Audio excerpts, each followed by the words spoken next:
우리가 함께 볼 하나님의 말씀 누가복음 15장 1절부터 7절까지의 말씀입니다. 누가복음 15장 1절부터 7절까지의 말씀입니다. 우리 한 절 한 절 교독하고 마지막 절은 함께 합독하도록 하겠습니다. 모든 세리와 죄인들이 말씀을 들으러 가까이 나아오니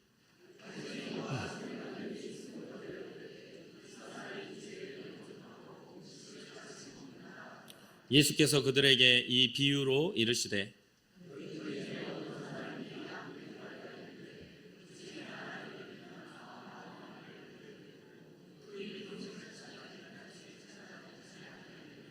또 찾아낸즉 즐거워 어깨에 메고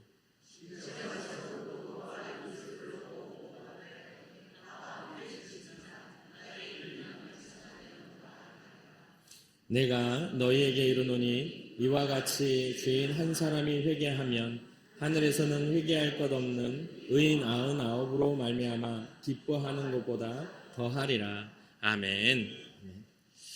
오늘 우리가 살펴볼 말씀은 누가복음 15장입니다. 15장 1절부터 7절까지의 말씀인데 잃어버린 양에 대한 이야기가 나옵니다. 근데 누가복음 15장을 보면 세 가지의 비유의 말씀이 나오는데 그 중에 첫 번째가 이 잃어버린 양에 대한 이야기고, 두 번째는 잃어버린 드라크마에 대한 이야기고, 세 번째는 잃어버린 아들 탕자에 대한 이야기가 나옵니다. 그래서 예수님께서 이 비유를 시작하셨던 그 상황이 우리가 좀 주목해서 봐야 할 부분이기 때문에 1절과 2절을 우리가 보면 이렇게 말하죠. 모든 세리와 죄인들이 말씀을 들으러 가까이 왔어요.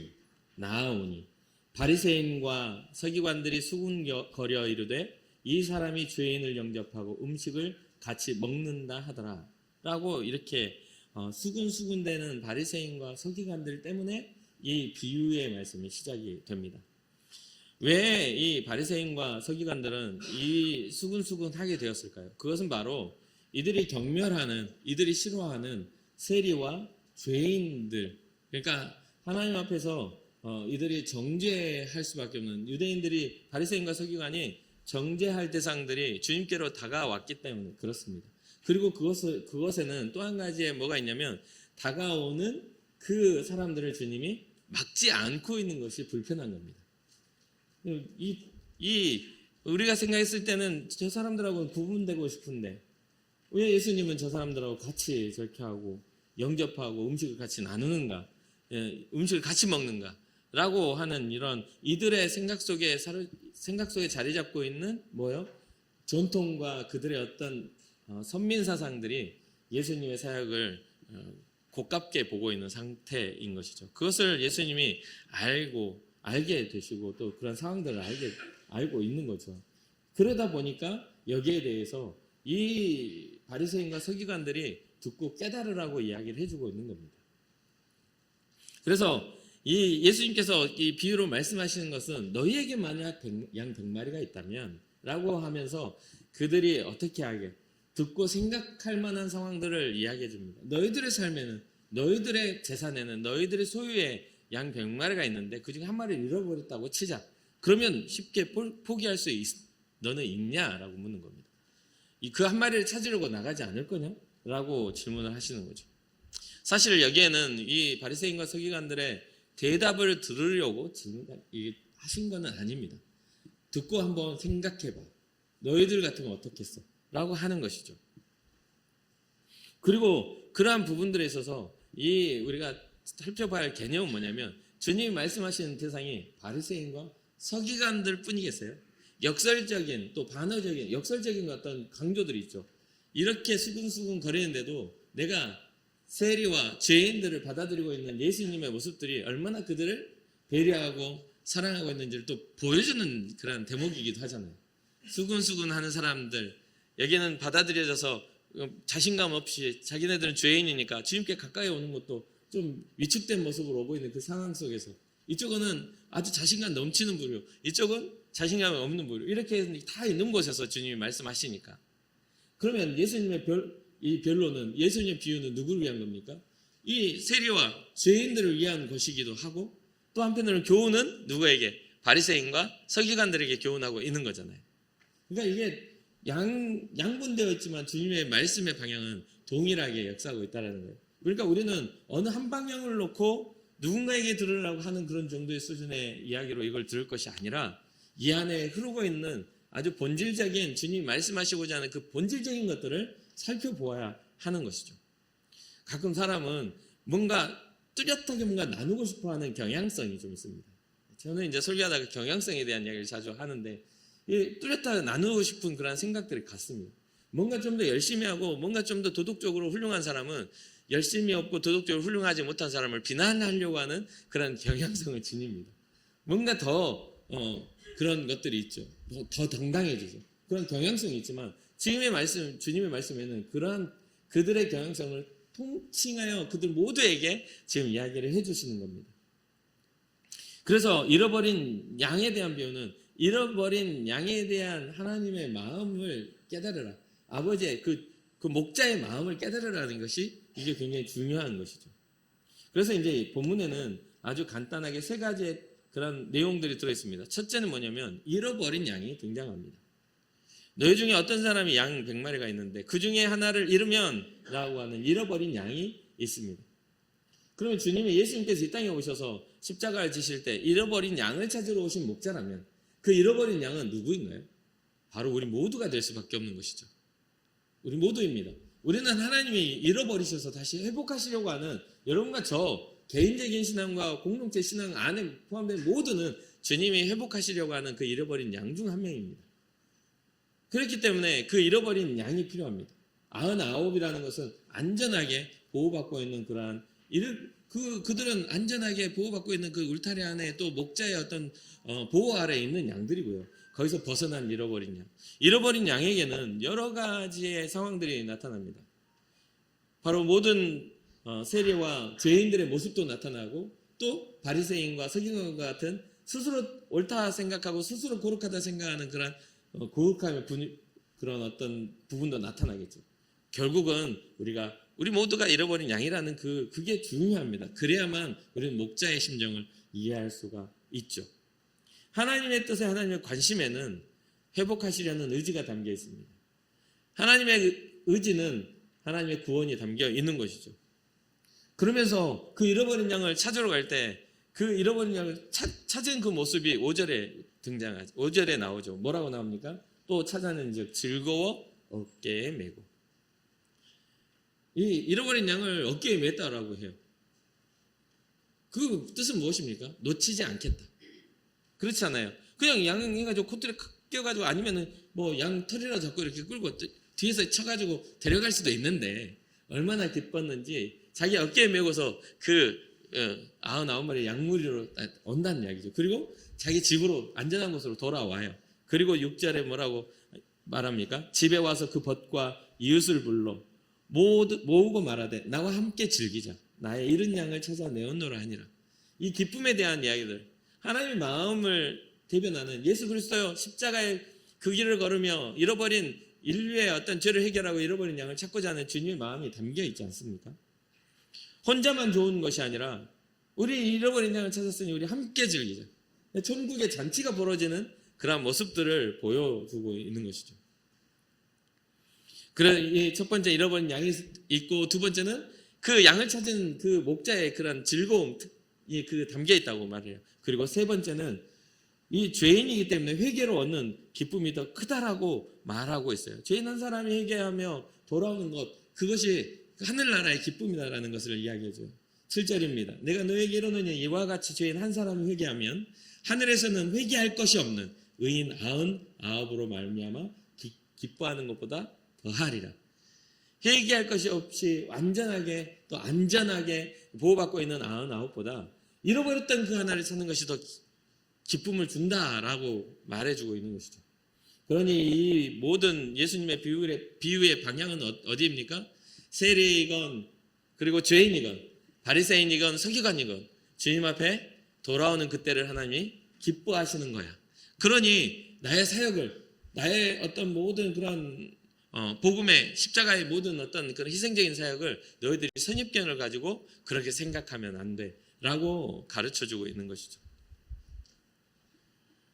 그래서 가끔 보면은 또 이 말씀을 가지고 오해하시는 분들이 있더라고요.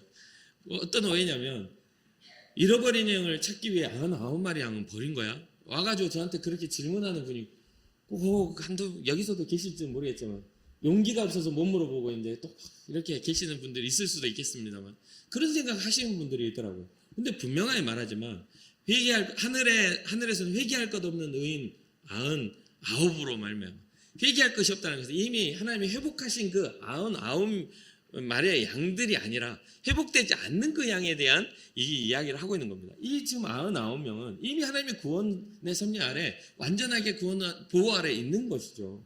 그렇기 때문에 그런 어떤 이것을 비유로 말씀하신 것들을 너무 말꼬리 잡고 이해 안 되는 것으로 이렇게 접근할 필요가 좀 없다는 것을 꼭 기억해 주시기 바랍니다. 현재로는 세리와 죄인들은 유대인들이나 또 그때 당시의 시대 상황에서 굉장히 소외당하고 굉장히 손가락질 당하는 존재들이기도 합니다. 특별히 하나님의 율법과 말씀으로 살아가는 바리새인과 서기관과 같은 말씀을 율법 학자가 되어서 말씀을 연구하며 살아가는 사람들에게는 그들의 삶은 부족하게 항상 손가락질 받을 수밖에 없고 정죄받을 수밖에 없는 존재들이었던 것이죠. 그러나 예수님의 생각은 좀 달랐습니다. 예수님의 생각은 세리와 죄인이든 바리새인과 서기관이든 동일하게 하나님의 백성으로 부름받은 하나님의 존재들이다. 그래서 성경은 바울이 이제 전하는 복음 속에서는 첫째는 유대인에게요, 그 다음은 헬라인에게로. 그러니까 유대인 선택받은 선민뿐만 아니라 이방인, 헬라니즘 문화 안에 살아가는 모든 사람들도 주님의 구원하심을 받는 그런 존재가 된다는 것을 이야기해 주고 있는 것이죠.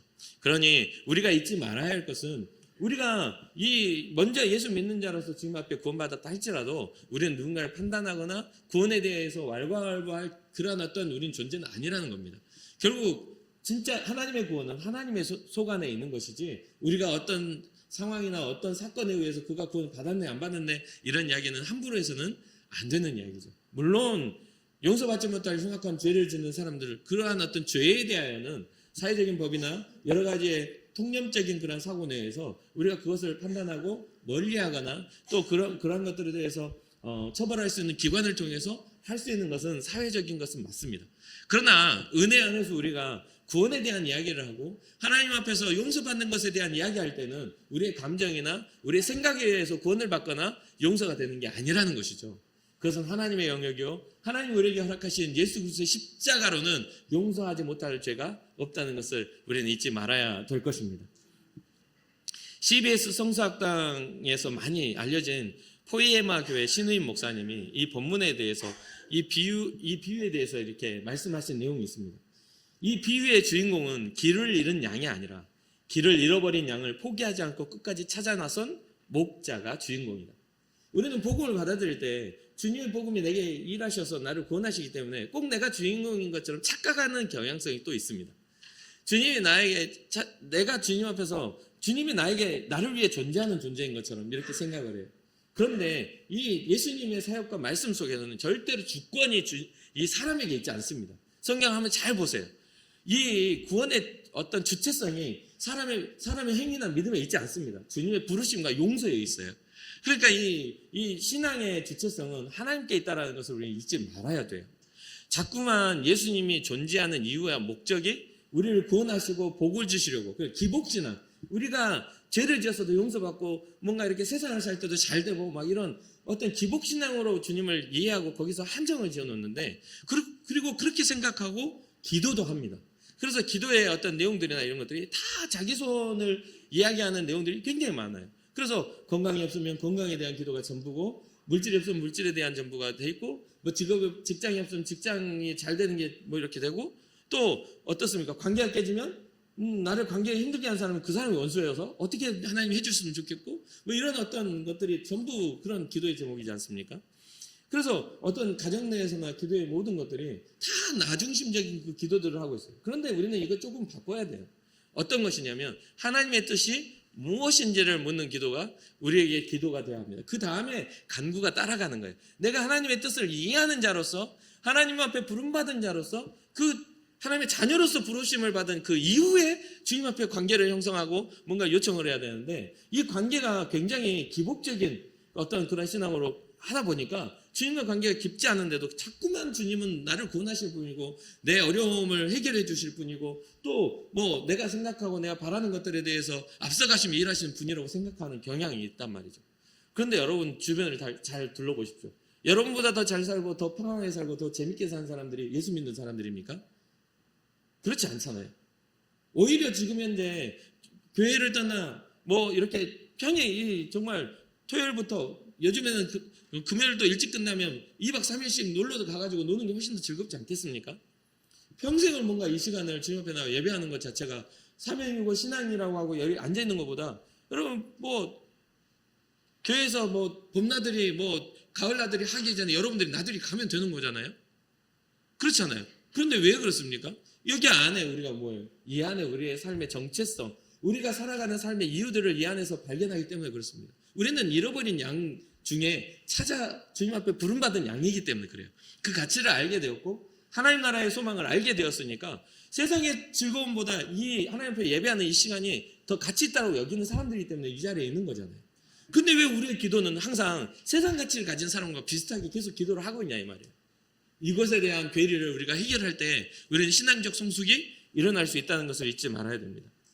진정한 목적은 기복이 아닙니다. 오히려 하나님을 잃고 길을 잃어버린 양들에게 오히려 목자이신 그 하나님이 만나지게 하는 그것이 바로 교회입니다. 이곳에 와서 주님을 만나고 인생의 참된 비밀을 깨닫게 되고 우리에게 주어진 이 삶과 호흡이 얼마나 소중한 것인지를 깨닫게 되고 우리의 인생의 끝 이후로도 하나님의 심판과 구원하심이 있다는 것을 알게 되고 그것이 바로 주체자가 하나님이시라는 것을 깨닫게 하는 것이 바로 예수님이 이 땅에 오신 그 이유와 목적이라는 것이죠. 그렇기 때문에 예수님을 우리의 오늘날의 신앙은 예수님을 만났을 때 그것을 알게 됩니다. 그러면 예수님을 어떻게 만나는 것이죠? 여러분 꿈속에 찾아오시거나 여러분 갑자기 환상이 보이거나 갑자기 안 들렸던 그런 소리가 들려야만 예수님을 만날 수 있는가요? 제가 어렸을 때부터 그렇게 만나신 분들도 한 1, 2년 지나면 다 잊어버리시던데요. 한 1, 2년 지났는데 한 1, 2년 전에 막 환상도 보고 막 음성도 듣고 하셨던 분들이 그냥 생활 속에 1년, 2년 뒤에 다시 찾아와 보면 그 예전과 똑같은 모습으로 정말 그러한 어떤 상황 속에 들어가 버린 분들이 많아요. 그런 일들이 많아요. 그런데 어떻게 여러분들은 더 그 환상을 보고 음성을 들었던 사람들보다 더 이렇게 성실하게 예배 드릴 수 있나요? 그것은 바로 여러분들의 마음에 주의 말씀이 있기 때문에 그렇습니다. 하나님의 말씀이 우리 안에 약속으로 자리 잡고 성령께서 일하셔서 알게 하시고 깨닫게 하시고 그 길을 걷게 하시는 하나님의 이끄심이 있기 때문에 여러분들은 이 자리에 이 시간을 하나님 앞에 예배하는데 사용할 수가 있는 것이죠. 그러니 진짜 신앙은 뭐냐면 신비적인 어떤 체험 이전에 하나님의 말씀대로 하나님의 말씀이 살았고 운동력에 있어서 온전히 이해가 되고 하나님의 말씀이 내 삶의 내 길의 등불이라고 생각하고 그 길을 따라갈 때에 진짜 신앙의 열매가 맺어지는 겁니다. 수많은 감정적인 어떤 느낌적인 것으로 신앙생활을 하는 것이 아니라 우리는 우리에게 확증하시고 말씀하신 그 말씀에 기초하여 그 말씀을 붙잡고 우리는 나아가야 온전한 신앙을 할 수 있는 것이죠. 그러면서 이제 미국 남가주 대학교 교수로 또 철학자였던 달라스 윌라드라는 그러한 철학자의 말을 인용해 보면 예수님의 가르침을 실천하면 즉시 아름다움과 지혜와 능력이 나타난다라고 이 사람이 이야기합니다. 예수님의 말씀을 실천할 때 그것을 깨달을 수가 있다. 그냥 머릿속으로 알고만 있거나 또 우리가 가지고 있는 어떤 그러한 어떤 삶의 영역 속에서 실현되지 않고 그냥 어떤 행위 안에 우리 안에 그냥 지적인 부분에서만 자리 잡고 있으면 이것은 능력이 느낄 수가 없다는 거예요. 주의 말씀을 따라 걸을 때에 그 영광을 볼 수 있다는 거예요. 그 길을 걸을 때. 방금 전에 말씀드렸던 이제 신우임 목사님은 이런 말씀을 해요. 이 말씀을 들으면서 제가 너무 극한 공감을 했었는데 어떤 말씀이었냐면 예수님이 없는 예수 교회가 너무 많다. 예수님이 없는 예수 교회가 너무 많다. 그것을 좀 더 풀어보면 예수님을 믿지 않은 교회 안의 성도가 너무 많다. 믿음이 없는데 그 자리에 앉아있기만 하는 사람들. 뭔가 그 안에는 두려움이 있는 것이죠. 내가 교회 안 나가면 지옥 가면 어떡해? 주님이 그것 때문에 이 땅에 오신 게 아닙니다. 제발 부탁인데 그렇게 신앙생활하는 거는 너무 불행하잖아요. 사랑하는 사람을 만나는데 저 사람 내가 오늘 안 나가면 저 사람이 나를 버리면 어떡하지? 이런 생각으로 나갑니까? 기대감과 즐거움과 기쁨으로 그 만남의 설렘으로 가야 되는 거잖아요. 주님 앞에 나아오는데 주님 우리를 책망하시고 저주하시려고 이 땅에 오신 게 아니잖아요. 우리를 사랑하시려고 오셨는데 우리의 생각은 자꾸만 그렇게 못할 거라는 것을 전제로 놓고 우리의 모든 것들을 마지못해서 억지로 두려운 마음으로 오는 것은 너무 불행한 관계 아니겠냐 이 말이죠. 우리의 삶의 진짜 중심을, 우리의 삶을 이끌어 가신 그러한 어떤 중심을 차지하는 것이 주님의 약속된 말씀이요 주님의 우리를 향하신 사랑이라고 여긴다면 그 우리의 삶의 주인공의 자리를 주님께 내어드리고 우리를 디자인하시며 우리를 이끌어 가시는 주님께 우리의 모든 인생과 삶의 모든 어떤 어려움이나 또 즐거움이나 이런 것들을 주님과 함께 한다면, 그런 믿음의 교제가 일어난다면 우리는 그때서야 우리는 우리 스스로가 그리스도인이다라고 말할 수 있지 않겠습니까? 우리 주님의 심정을 이해하지 못하고 투덜거리고 있는 바리새인과 서기관들이나 자신의 잘못 때문에 당당히 행하지 못하며 주님 앞에 나오면서도 어깨 축 처져가지고 이 가도 되나 하는 그런 생각으로 나아오고 있는 세리와 죄인된 사람이나 사실은 모두 다 주님이 찾고자 하는 잃어버린 양이라는 것을 우리는 잊지 말아야 되겠습니다.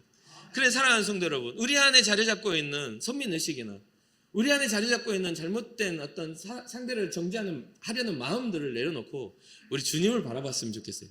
주님을 바라봅시다. 주님은 우리의 어떠한 분이신지 좀 더 구체적이고 좀 더 실질적인 주님을 바라볼 때 우리는 깨달아 알게 될 줄로 믿습니다. 우리 이 자리에 나와 있는 모두, 여러분과 저 모두가, 주님 앞에 예배하는 모두가 주님이 찾으시는 그 한 사람의 예배자이고 주님이 찾으시는 그 한 사람 잃어버린 양이라고 보고 우리가 우리의 인생이 끝나기까지 믿음으로 굳건하게 걸어갈 수 있는 은혜가 있기를 바라봅니다. 우리 예수님은 그냥 내버려 두시는 분이 아니라 선한 목자라고 말씀하십니다. 누가복음 15장 오늘 본문에서는 그냥 잃어버린 양을 찾는 목자라고 이야기를 하시죠. 그런데 요한복음에 보니까 요한복음 10장에 이런 이야기를 기록해 놓습니다. 나는 선한 목자라. 선한 목자는 양들을 위하여 목숨을 버리거니와 싹구는 목자가 아니요 양도 제 양이 아니라 이리가 오는 것을 보면 양을 버리고 달아나나니 이리가 양을 물어가고 또 해치느니라. 달아나는 것은 그가 싹꾼인 까닭에 양을 돌보지 아니함이나 나는 선한 목자라. 나는 내 양을 알고 양도 나를 아는 것이 아버지께서 나를 아시고 내가 아버지를 아는 것 같으니 나는 양을 위하여 목숨을 버리노라. 어떻습니까? 이 말씀에 주님의 사랑이 우리를 향하신 잃어버리지 않고자 하는 이리에게서, 때로는 어떤 사나운 짐승에게서 뺏기지 않고자 하는 그런 주님의 심정이 이해가 되십니까? 나를 얻기 위해서, 여러분을 얻기 위해서 주님이 자기 목숨을 버리시겠다고, 그리고 그 길을 홀로 걸으시면서 확증하신 그 사랑을 혹시 느끼십니까? 사랑하는 성도 여러분, 왜 길을 잃어버리고 두려운 어떤 그런 상황 속에 이리가 보여지고 또 늑대 또는 사자 더 흉악한 것들이 보여지고 깊은 낭떠러지가 보여진다 할지라도 나를 찾으시는 그 선한 목자신 예수님을 믿는다면 소리를 내셔야 돼요. 소리를 내시라고요. 뭐라고요? 음매해야지. 음매해야 소리를 듣고 찾아가는 거 아닙니까? 혼자서 찾을 수 있는 것처럼 계속 자기 혼자 찾아다녀. 그럼 위험할 수밖에 없는 거죠. 인생의 길은, 우리의 지혜로는 인생의 온전한 길은 찾을 수가 없어요. 후회 주시고 꾸짖지 아니하시는 주님께 물어봐야죠. 이 길이 맞냐고, 여기가 괜찮냐고. 그렇게 물어볼 때 우리의 삶을 죄의 지팡이와 막대기가 아니하시는 사건이 일어나는 거 아닙니까? 그러한 것들을 꼭 잊지 마시고, 여러분들 우리의 판단력으로 좌로나 우로나 가는 것이 당연한 것처럼 보이고, 뭐 물질이든 건강이든 뭐든 다 가지고 있으면 안전할 것처럼 보여도 오늘 요즘 날 시대가 흘러가는 그 상황들을 보십시오. 피해가든가요? 불행을? 어떠한 시대적인 어려움을 당하게 되면 우리는 그 안에 빠져들 수밖에 없는 그런 연약한 존재일 뿐입니다. 연약한 존재일 뿐이에요. 그러니 소리를 내세요. 어떤 소리? 주님 나를 구원해달라고. 길을 잃어버린 나의 인생에 찾아오셔서 나의 목자가 되어달라고. 선한 목자신 주님 내게 찾아오셔서 나를 하여금 알게 해달라고. 그 좀 기도도 해보시고, 그 마음에 뭐가 안 풀리면 주님을 향한 찬양도 해보시고, 뭐가 있는지 하나님의 말씀을 스스로 한번 찾아도 보시고. 마태, 마가, 누가, 요한복음만 봐도 주님의 행적들, 주님의 심정을 알 텐데 평생을 살아도 스스로 성경책을 떠들어 보지 않으니 어디로 가야 할지 알지 못하는 게 우리의 모습 아닙니까? 복잡하게 볼 것도 없어요. 어려우면 넘어가세요. 창세기부터 아주 통독해보려 했더니 무슨 말인지 하나도 모르겠고 이름만 뭐 느부갓네살이라도 무슨 그건 소국의 어느 부인 이름인가 이렇게 붓제살 느부갓네살 뭐 그렇게 하지 말고 쉬운 것부터 보시라는 이야기예요. 어렵지 않은 잠언부터 보시고 시편에 나와 있는 그런 신앙의 고백들도 보시고 그 찬양들을 보시고 마태복음을 통해 예수님의 행적도 보시고 마가, 누가, 요한복음 또 성경을 읽을 때도 나 저거 내가 읽었는데 목사님 저렇게 저런 내용이었구나 좀 그렇게 이해해야 되는데 평생을 들어도 말씀해주지 않으면 모르고 이야기를 해줘야 아는 그런 내가 이런 말씀 알았던가 이런 말씀도 성경에 있었어 이런 분들을 가끔 보거든요. 가끔 많진 않아요. 그러니까 좀 더 의지적으로 주님 앞에 소리를 내세요. 힘이 들수록 소리를 내세요. 주님 내게 찾아와 달라고. 그러면 우리 주님은 선한 목자셔서 분명하게 우리에게 찾아오셔서 주의 길과 주의 뜻을 우리에게 가르쳐 주실 줄로 저는 믿습니다. 주님은 거룩한 성령으로 일하시는 분이에요. 이 성령의 시대에 살면서 성령의 도우심을 받지 않는다는 건 우리가 굉장히 두려운 일이에요. 성령의 시대에 살면서 주님의 도우심을 받으며 주님의 이끄심 속에 여러분의 삶의 문제가 여러분들의 영혼의 문제가 해결되는 그런 은혜가 있기를 주님의 이름으로 축복합니다. 끝으로 여전히 우리 주님은 잃어버린 양을 찾고 계시고 그 찾은 우리를 향하여 주님의 어깨에 메고 품에 안고서 즐거워하고 계시다는 걸 잊지 마시고 주님의 그 기쁨과 주님의 그 감격에 참여하는 여러분과 제가 되기를 주님을 축복합니다. 잠시 기도하겠습니다.